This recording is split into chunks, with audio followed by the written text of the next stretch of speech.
Boa noite, sou Moisés Rabinovici e trago hoje um olhar sobre o mundo focado no movimento pela independência da Catalunha. Mas não só.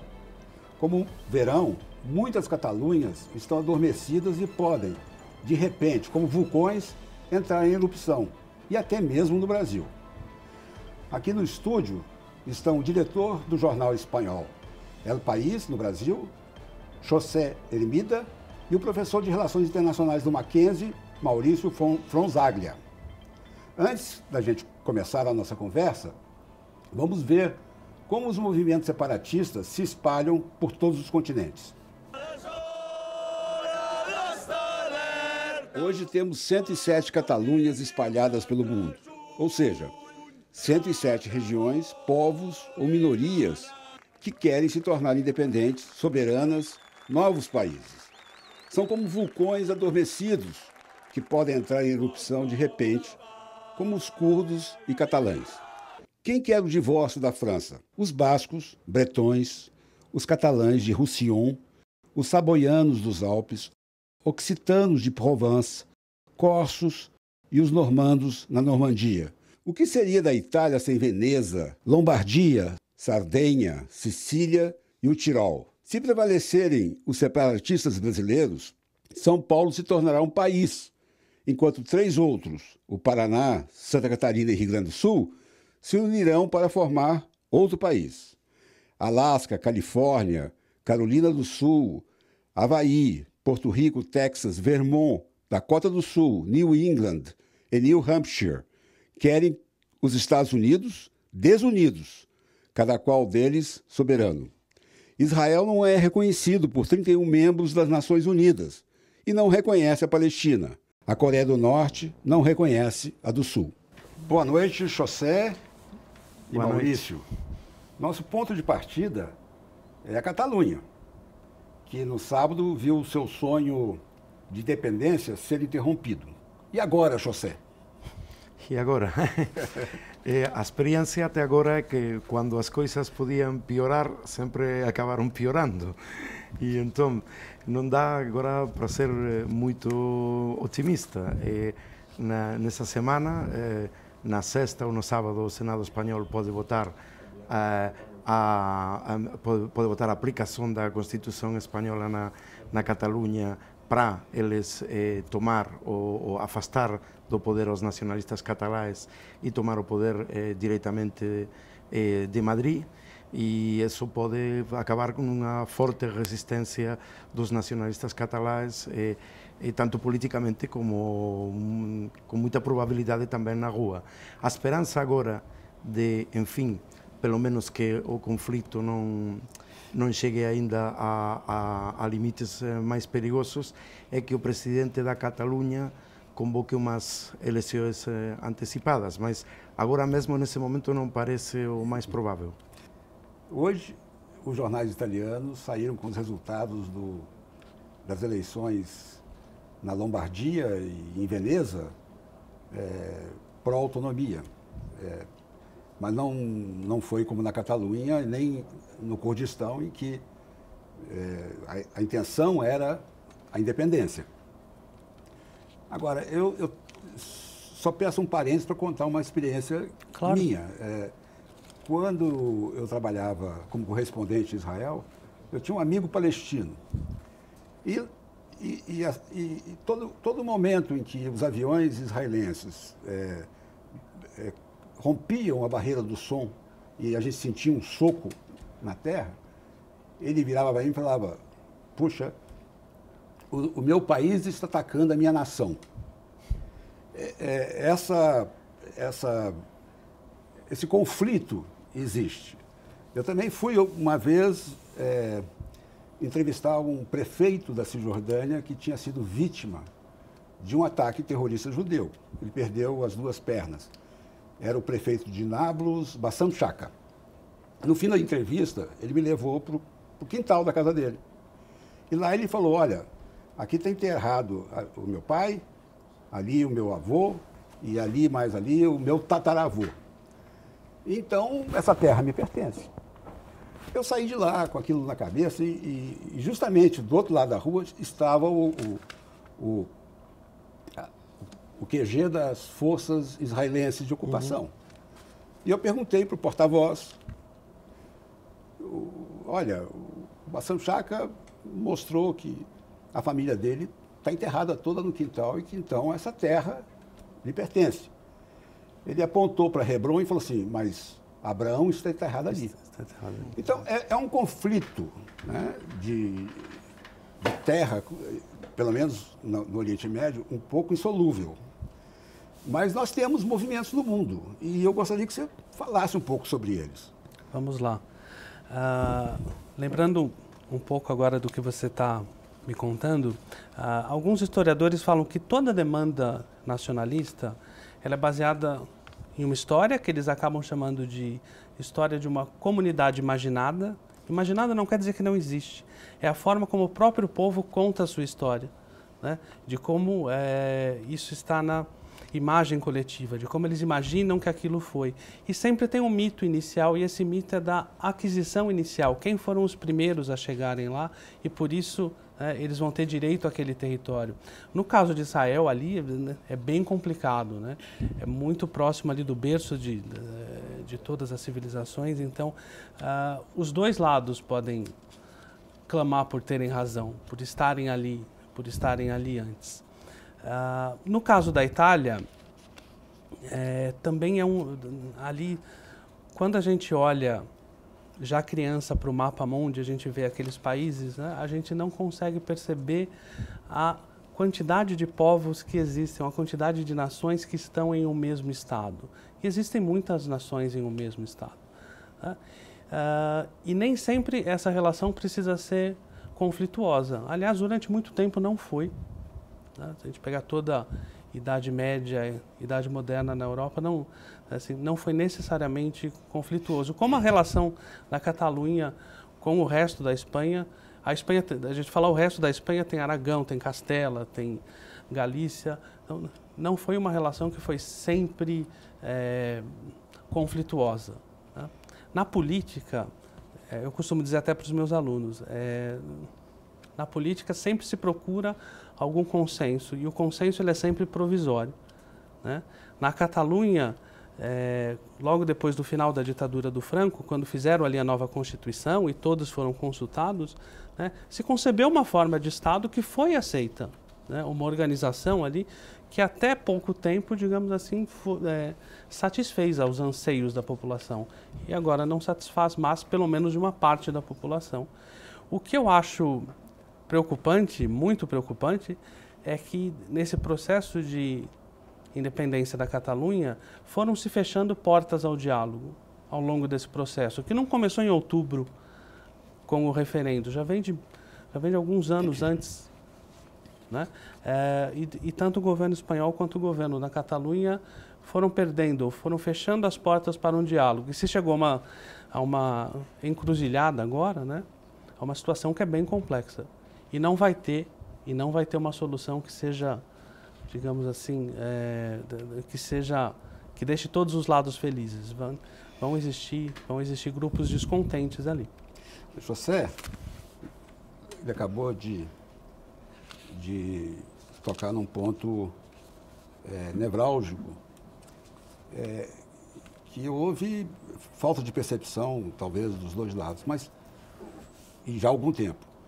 O problema, me parece, começou quando a Catalunha resolveu fazer um plebiscito fora da lei. Estou errado? Não, né? Sim, esse é o estopim final de um conflito, mas era um conflito que vinha, enfim, que vinha surgindo aí de alguns anos. Aí tem um momento chave, eu acho, que foi no ano 2010, quando o governo da Catalunha, o parlamento da Catalunha fizeram um novo estatuto, que era como uma nova constituição para a Catalunha, mas dentro da Espanha. Nesse estatuto, entre outras coisas, a Catalunha se declarava como uma nação, mas como uma nação dentro da Espanha. E esse estatuto foi para Madrid e foi muitas das suas partes foram suspensas primeiro pelo Parlamento espanhol e depois pelo Tribunal Constitucional. E isso gerou grande desconforto na Catalunha. O surpreendente, o que dá para se surpreender muito na Catalunha é que até há 10 anos você só tinha 15% de independentistas.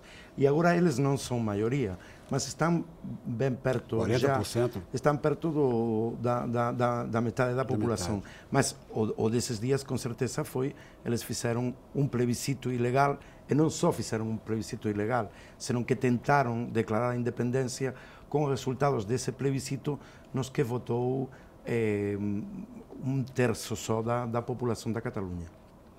Vamos fazer um intervalo agora e voltamos daqui a pouco. Estamos de volta com um olhar sobre o mundo, que tem como tema as Catalunhas no mundo. São nossos convidados o diretor do jornal El País do Brasil, José Ermida, e o professor de Relações Internacionais da Universidade Mackenzie, Maurício Fronzaglia. Maurício, há pouco tempo, falou de tipos de movimentos separatistas e eu lembrei aqui dos Tutsis e Hutus de Ruanda, que foram postos numa mesma região pelos geógrafos lá em Bruxelas, né? Eles desenharam as fronteiras do país e colocaram duas tribos que não se davam no mesmo território. Eu lembrei também que no Oriente Médio fala-se que a Palestina para 2 estados, Israel e Palestina, foi um erro bíblico, porque quando Moisés subiu no Monte Sinai, lá no alto, Deus perguntou para ele: então, Moisés, para onde você quer levar seu povo? E Moisés, gago, começou a dizer e Deus falou Canaã. E, na verdade, todo mundo queria Califórnia ou Canadá. Então, criou-se um problema no Oriente Médio, até hoje insolúvel. Mas eu queria perguntar ao Maurício, nós temos movimentos independentistas por opressão, né? Um povo oprimindo o outro, talvez por religião, talvez porque uma minoria cresceu muito e quer se tornar independente. Fala-se que em 2040 a ONU terá 250 países membros, e hoje nós temos só 193. Essa possibilidade ocorre a quem estuda as relações internacionais? Tantos países podem proclamar a independência assim? Tantas nações procuram proclamar a independência. Se será viável, aí a gente precisa ver como a história vai se desenrolar. Se hoje nós temos 193 nações, não foram mais do que 50 ou 50 e poucas que assinaram a primeira Carta das Nações Unidas. Logo depois da Segunda Guerra e das várias independências que tiveram ali na África, na Ásia, né, o processo de descolonização, depois o fim da União Soviética, que levou também ao ressurgimento de várias nações. É interessante a gente notar que o discurso nacionalista ele serve tanto para uma minoria oprimida, como também para uma maioria. Vamos lá exemplificar. Para o governo da França, para o governo da Espanha, foi muito importante eles construírem a ideia de que nós somos um só povo, temos raízes em comum, né? O Jean-Marie Le Pen, ele falou uma vez assim: a França tem o mesmo espírito desde a época de Clovis, quando ele se converteu ao cristianismo há mais de 1500 anos. Então, esse discurso de um povo que forma uma nação, ele é interessante para o governo central, porque ele consegue diminuir essas diferenças regionais, apagar essas diferenças regionais, muitas vezes à força, né? E ele também serve para grupos regionais ali para tentarem se mostrar como distintos, né? Como diferentes, como portadores de outras demandas, de outras necessidades ou de outras características. Agora, é impossível compreender o mundo sem a gente compreender esse fenômeno do nacionalismo. José, a Catalunha é um epicentro de um terremoto. Nós já tínhamos antes o Reino Unido saindo da Europa, o Brexit. A Catalunha, se independente, não faria parte da União Europeia. Mas você vê, de uma perspectiva espanhola, a União Europeia também se desintegrando?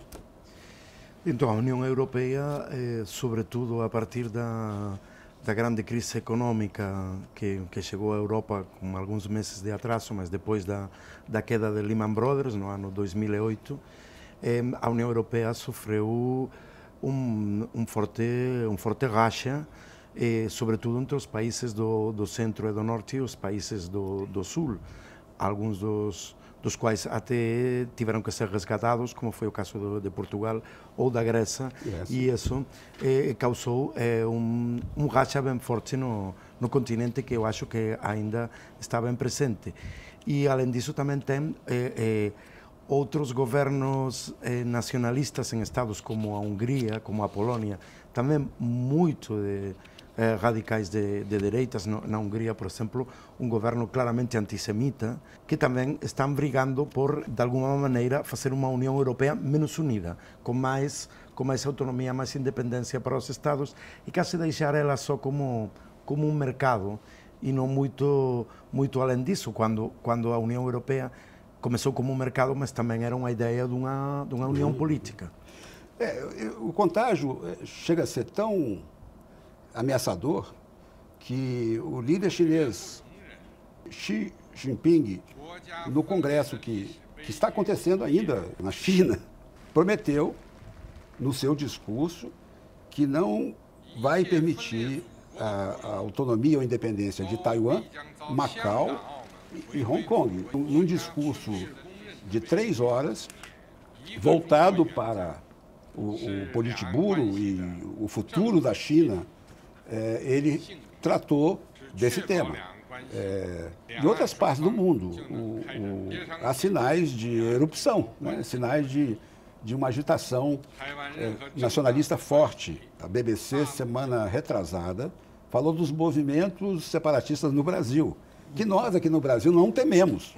É o movimento do Sul e tem um movimento em São Paulo. Pouco sabemos deles, pouco ouvimos falar deles, mas eles aproveitaram o ensejo e apareceram na imprensa internacional como um movimento que está prestes a desatar uma rebelião. José, você acredita que haja algum perigo de violência na Catalunha e Barcelona e Madrid? Eu, infelizmente, acredito. Eu espero que não aconteça isso, mas tem esse perigo. E é por uma... Então, o governo espanhol vai ou está preparando para tomar o comando da Catalunha, afastar dos postos ao governo catalão e tomar o comando da polícia, da TV pública da Catalunha, etc. Mas o mais provável é que, em primeiro lugar, as lideranças nacionalistas da Catalunha não vão aceitar sair dos escritórios, enfim, dos prédios do governo voluntariamente. Você tomar o comando da polícia, dos funcionários públicos da Catalunha, onde muitas pessoas também, enfim, são receosas de receber ordens diretas de Madrid, isso também vai ser muito complexo. E também é provável que o governo espanhol vai encontrar resistência na rua, vai ter protestos e multidões que vão tentar evitar que a polícia possa, enfim, providenciar todas essas coisas. Até agora a situação na Catalunha não teve quase violência. Teve algumas atuações policiais muito polêmicas no dia do referendo. Teve também um dia um protesto que, enfim, acabou lá com uns militantes independentistas quebrando umas viaturas da polícia, mas foi muito pacífico. Grandes protestos, mas muito pacífico. Mas agora eu acho que começa talvez o momento mais perigoso. Professor Maurício, você acredita no separatismo aqui do Brasil? Eu não acho viável. É bem diferente no caso da Catalunha, né? Assim, Total. Historicamente, tem a história da Catalunha desde o século XI, XII, e algumas instituições que existem até hoje, né? Que remontam à Idade Média. Aqui no Brasil a gente pode falar de identidades regionais que são diferentes, né? No Rio Grande do Sul, acho que mais forte do que em Santa Catarina e no Paraná, se tem ainda uma memória muito viva da Guerra dos Farrapos, né? E tem um orgulho regional muito forte, talvez maior do que em outros estados. Mas eu não creio que isso seja suficiente para uma demanda independentista. E nem creio que boa parte da população desses estados siga essa ideia. Se São Paulo sair, seria como a Catalunha também sair da Espanha. O PIB está aqui, né? Em São Paulo. A boa parte do PIB está aqui, os mais ricos estão aqui, onde mais se consome está aqui. Mas quando a gente pensa na separação, a gente só pensa no lado bom, né? Você não pensa no todo o ônus que vai ter depois, né? Dos laços que vão ser perdidos. Então, é um pensamento, às vezes, ingênuo de que tudo vai melhorar se a gente se separar, né? Eu lembrei uma coisa quando vocês comentaram da União Europeia. Nos anos 90, a gente se referia à Comunidade Europeia. E olha como é um nome que pode disfarçar muita coisa, né? Comunidade, você pressupõe uma certa homogeneidade, ou você pressupõe, né, que existem objetivos em comum, e você acabava escondendo muitas diferenças que existem ali na Europa, né? José, tenho um minuto para uma última pergunta, e eu queria, então, saber, o seu jornal, El País, que é um grande jornal aqui no Brasil, tem tido uma destacada posição na separação Barcelona-Madrid. Tenho lido os editoriais deles. Vai continuar assim? Como é que como é que tem sido a cobertura do jornal na Espanha? E o País é um jornal nacional na Espanha, mas é um jornal que está sediado em Madrid. A maioria dos veículos de imprensa e da mídia espanhola é contra o independentismo e a favor de continuar a Espanha como um país unido. Isso até acontece na Catalunha. Os dois principais jornais de Barcelona, La Vanguardia e El Periódico, também são com diferentes nuances, mas também são contra o independentismo, né? Então o meu jornal com certeza vai seguir defendendo uma Espanha unida. É uma pena porque essa conversa está muito boa, mas chegou o final do programa. Um olhar sobre o mundo vai ficar por aqui. Agradeço a participação do diretor de El País no Brasil, José Hermida, e do professor Maurício Franzaglia, da Universidade Mackenzie. Um olhar sobre o mundo volta na próxima segunda-feira, às 10 da noite. Até lá!